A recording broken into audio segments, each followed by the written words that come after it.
I always talk about two main emotions people experience.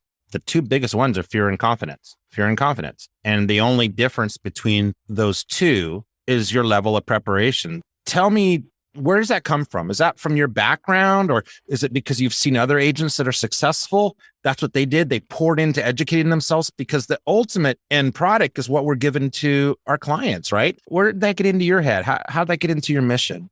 So you said something with fear. I mean, everyone has it, especially when they first start out in anything new. There's fear, and I love fear. You have to learn to like it, because it means you're doing something right. It means you're moving in the right direction.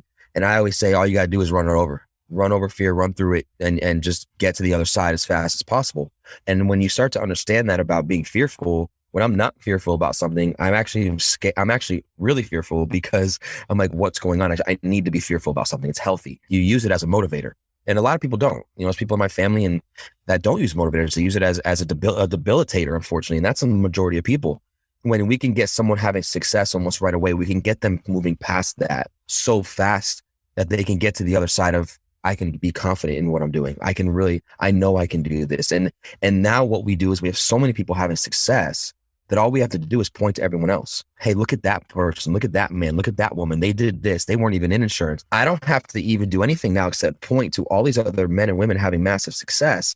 Because when people realize that if they can do it, why can't I? And there's no reason other than your work ethic. Everyone can do this.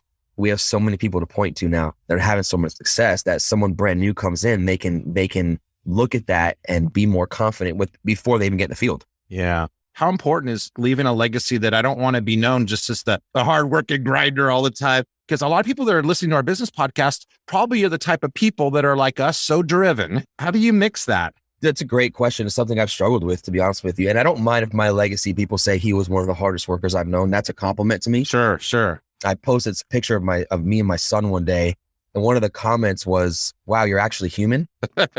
I laughed at it, and but that was a compliment to me. That's my biggest compliment, I think.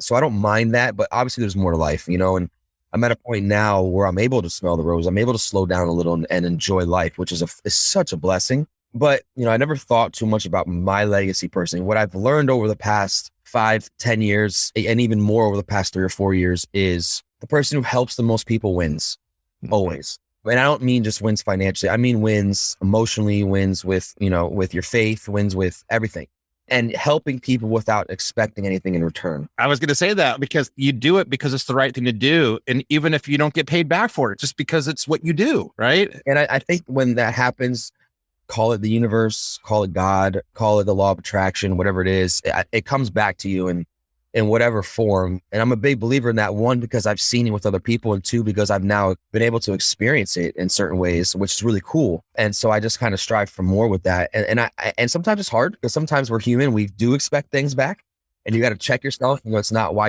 you're doing these things. You're doing it just to genuinely help, and whatever comes, and whatever doesn't. But I've learned that, man. I think that's something I want to kind of leave to my kids and my wife. I think we've learned that together. She's on the same page with all of that with me. Thank God.